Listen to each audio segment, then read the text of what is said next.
আর যদি বড় ম্যাচের কথা বলি, আমাদের মোহনবাগান, তো মনে লাগছিল কালকে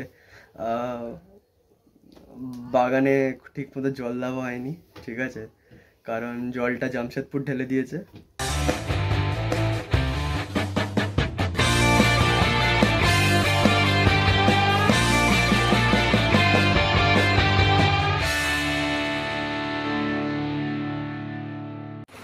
তো হ্যালো বন্ধুরা, আমি আপনার host Debjyoti. Welcome to the go discussion. তো আজকে আমাদের সঙ্গে আছে রাজস্বীদা।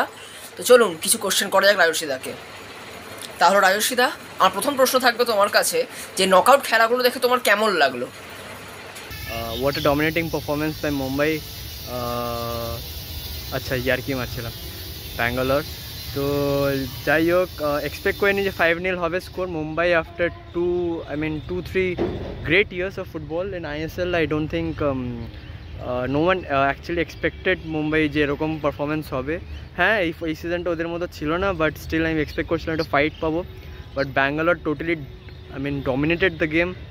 ইট look like Bangalore are up to something, ঠিক আছে। And what a performance by Bangalore FC. Very unexpected, but a dominating performance by them. On the other hand, again, I think Jamshedpur did what was expected from them. Northeast এর সাথে খুব tasty encounter expect করছিলাম, but খুব একটা ভালো performance দেখতে পাই north ইস্টের দ্বারা। তো Jamshedpur took advantage of it and utilized it to its full potential. মনে হয় খুবই ব্রিলিয়েন্ট পারফরমেন্স বাই জামশেদপুর। আর সেমিফাইনালে মোহনবাগানের সাথে ফেস করবে, খুবই একটা ভালো একটা পারফরমেন্স আমরা দেখতে পারা আশা করা যেতে পারে। And Jamshedpur, it looks like this could be their year. Same point of time Bangalore জন্য সেম জিনিস বলবো। both these sides are looking very promising. তাহলে আমার দ্বিতীয় প্রশ্ন থাকবে তোমার কাছে রাজস্বীদা, সেমিফাইনালগুলো দেখে তোমার কেমন লাগলো? আর মোহনবাগানের অবস্থা সম্পর্কে তুমি কি বলতে চাইবে? মোহনবাগান কি রিভাইভ করতে পারবে নাকি না? তোমার কি মতামত বলো। সো আমরা দেখতে পেয়েছি ফার্স্ট ম্যাচে হাউ বেঙ্গালুরু নিজের হোম ম্যাচের হোম টার্ফে অ্যাডভান্টেজ নিয়ে they own 2 goals. I think the second leg will be very much interesting because Goa are very attacking side. আমরা দেখে এসেছি throughout the season. It will be a tasty encounter, but again আমার মনে হয় Bangalore has the mild advantage because of 2 goal advantage to them. I think Bangalore for me are they one step ahead than Goa when it comes to the defense line, as well as the finishing is really efficient enough. তো আমার মনে হয় ব্যাঙ্গালোরের একটা পা তো ফাইনালে পড়ে আছে এই মুহূর্তে। আর যদি বড় ম্যাচের কথা বলি, আমাদের মোহনবাগান, তো মনে লাগছিল কালকে বাগানে ঠিক মতো জল দেওয়া হয়নি, ঠিক আছে, কারণ জলটা জামশেদপুর ঢেলে দিয়েছে। 2 গোল, 2-1।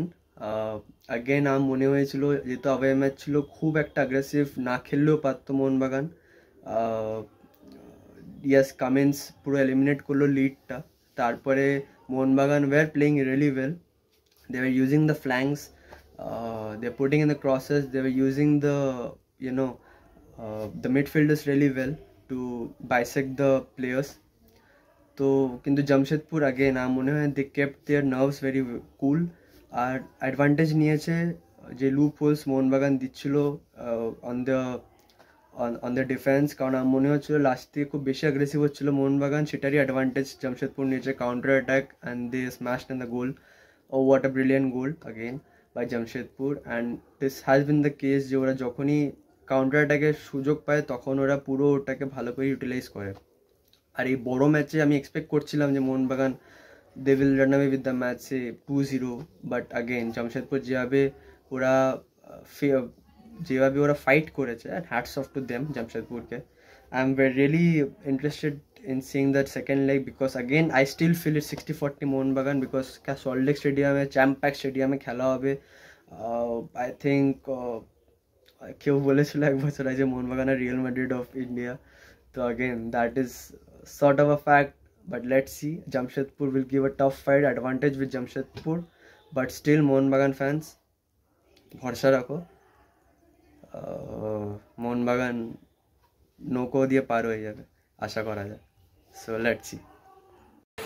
তাহলে রায়শিদা আমি তাহলে মেনে নিলাম তুমি যেভাবে বললে, মোহনবাগান নৌকা করে পার হয়ে যাবে, নৌকার মধ্যে কোনো ফুটো হবে না, একদম পারলে একদম ফুল স্পিডে ফুল হাওয়াতে এগোবে।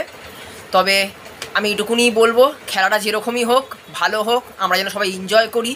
এবং আপনারা যারা ডাগআউট ডিসকাশনে আসছেন, আমাদের এই কন্টেন্টটাকে দেখছেন, আপনারা যদি কোনো ভালো কিংবা খারাপ যদি যে কোনো মতামত থাকে, আপনারা দয়া করে আমাদের কমেন্ট বক্সে জানাতে পারেন। এবং যদি আপনারা চান যে এখানে এসে আমাদের সঙ্গে একটু বকবক করবেন, তো অবশ্যই আমাদেরকে কমেন্ট বক্সে জানান, আমরা আপনাকে রিচ আউট করব। এবং এটা বলতে চাই, আপনারা লাইক করুন, ফলো করুন, সাবস্ক্রাইব করুন, শেয়ার করুন। And thanks for watching dugout discussion. আমি আপনার হোস্ট দেবজ্যোতি। তো আজকে আমি এই ভিডিওটা শেষ করলাম।